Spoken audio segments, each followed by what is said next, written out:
Hong Kong ভিত্তিক বস্ত্র পোশাক প্রস্তুতকারী প্রতিষ্ঠান হান্ডা গ্রুপ বাংলাদেশে 250 মিলিয়ন মার্কিন ডলার বিনিয়োগের ঘোষণা দিয়েছে।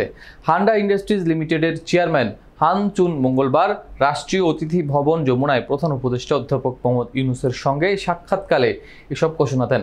শুরুতে হান্ডা 150 মিলিয়ন ডলার বিনিয়োগের পরিকল্পনা করলেও সরকারের বিভিন্ন সংস্থার সক্রিয় সমর্থন এবং সম্ভাব্যতা যাচাইয়ের পর বিনিয়োগ বাড়িয়ে 250 মিলিয়ন ডলারে উন্নীত করে।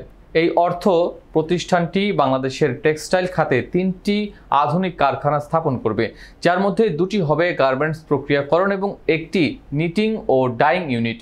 প্রকল্পগুলোর মাধ্যমে প্রায় 25,000 নতুন কর্মসংস্থান সৃষ্টির আশা করা হচ্ছে।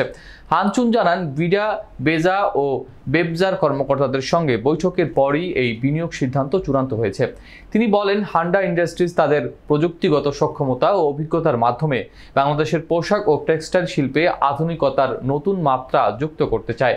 বিডা, বেজা এবং বেবজা কর্মকর্তারা বলছেন, এটি বাংলাদেশের বস্ত্র খাতে একক বৃহত্তম চীনা বিনিয়োগগুলোর মধ্যে একটি।